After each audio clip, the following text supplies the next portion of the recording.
প্রিয় দর্শক, এই মুহূর্তে আমি দাঁড়িয়ে রয়েছি চট্টগ্রামের হাটহাজারীর যে বড় মসজিদটি রয়েছে 7 তলা বিশিষ্ট, সেটির পাশেই। আপনারা জানেন গতকাল থেকেই মাজারপন্থী যারা আছে, অর্থাৎ যারা মাদ্রাসার নিরীহ ছাত্রদের উপর হামলা করেছে, তারা মাদ্রাসার ছাত্রদের ব্যাপারে অভিযোগ করছে যে নাকি মাদ্রাসার বড় মসজিদের উপর থেকে নাকি তাদের উপর গরম পানি নিক্ষেপ করা হয়েছিল এবং সে পরিপ্রেক্ষিতে নাকি তারা এই হামলা করেছে, কিংবা এই অভিযোগ তারা মাদ্রাসার ছাত্রদের ব্যাপারে, হাটহাজারী মাদ্রাসার ছাত্রদের ব্যাপারে তারা আনছে। তো সেই বিষয়টি ক্লিয়ার করার জন্য আজকে আমরা এই নিউজটি তৈরি করছি। তো আপনারা দেখতে পাচ্ছেন যে আমি এখন যে স্থানে দাঁড়িয়ে আছি এটি হচ্ছে মাদ্রাসার পাশেই, অর্থাৎ হাটহাজারী মাদ্রাসার পাশেই যে মেইন রোড রয়েছে, এখানে এই খাগড়াছড়ি, চট্টগ্রাম খাগড়াছড়ির যে রোড রয়েছে, এই রোডের পাশেই 2 তলা বিশিষ্ট একটি মার্কেট রয়েছে। এই যে মার্কেটের পাশে হচ্ছে মাদ্রাসার, হাটহাজারী মাদ্রাসার যে সুবিশাল মসজিদ, এই মসজিদের অবস্থান। আমরা আপনাদেরকে বলে রাখি, এই মসজিদটি ছোটখাটো কোনো মসজিদ না, বরং এই মসজিদটি 7 তলা বিশিষ্ট একটি বিশাল মসজিদ। এবং এই মসজিদের পাশেই যে 2 তলা বিশিষ্ট যে মার্কেটটি রয়েছে, এবং এই মসজিদের পাশেই 2 তলা যে মার্কেটটি রয়েছে, এই মার্কেট দেখেন, আপনাদেরকে আমি দেখানোর চেষ্টা করছি। একবারেই এখান থেকে নিয়ে আমরা যদি একবারে এখান পর্যন্ত, অর্থাৎ একবারে শেষ পর্যন্ত, এই পর্যন্ত যদি আমরা হিসেব করি, এবং আরো যে গ্যাপ রয়েছে, জানালার যে গ্যাপ এবং গ্রিলের, এই সবগুলো বিষয় যদি আমরা বিবেচনা করি, তাহলে আমরা দেখতে পাই যে মাদ্রাসা মসজিদের জানালা থেকে রাস্তার দূরত্ব হচ্ছে 20 থেকে 25 ফিট।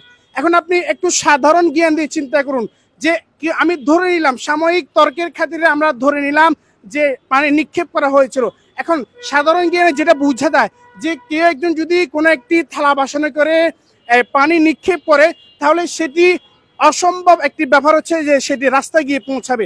আপনি যত জোরে এবং হাই স্পিডে যদি পানিগুলো নিক্ষেপ করা হয়, বেশি থেকে বেশি পানিগুলো এই পর্যন্ত আসতে পারে। কেননা হাটহাজারী মাদ্রাসার মসজিদের দূরত্ব এবং রাস্তার দূরত্ব এবং মধ্যখানে যে মার্কেট, 2 তলা বিশিষ্ট মার্কেটের এই সুবিশাল ছাদটি রয়েছে, এটির দূরত্ব প্রায় 20 থেকে 25 ফিটের একটি দূরত্ব। তাহলে সাধারণ জ্ঞানে একটি বিষয় স্পষ্ট হয়ে যায় যে 20 থেকে 25 ফিটের দূরত্বে মাদ্রাসার মসজিদের জানালা দিয়ে যদি কেউ পানি নিক্ষেপ করে, তাহলে সেটি রাস্তায় গিয়ে পৌঁছানো একেবারেই অসম্ভব একটি ব্যাপার।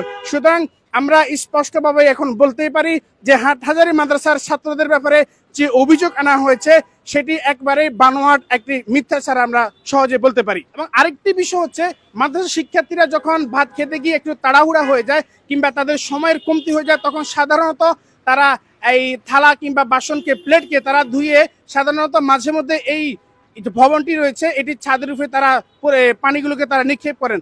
তাহলে মাঝে মধ্যে এবং সব সময় মোটামুটি এই ছাদের উপর পানি পড়ে, এবং দেখছেন আপনারা এখনো কিন্তু এই ছাদের মধ্যে মোটামুটি একটি ভিজে একটি অবস্থা।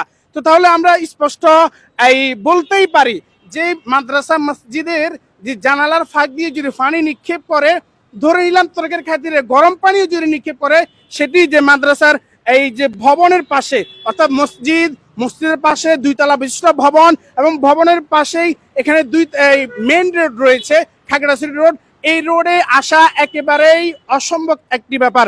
তো এই মাজারপন্থী যারা আছে, তারা হাটহাজারী মাদ্রাসা শিক্ষার্থীদের ব্যাপারে যে মিথ্যাচার করছে, যে অভিযোগ, তারা অভিযোগ নিয়ে আসছে, সেটি যে একেবারে বানোয়াট একটি বিষয়, সেই বিষয়টি নিয়ে এতক্ষণ আপনাদের সাথে ছিলাম আমি সোহেল আহমদ সাঈদ, MBA টাইমস।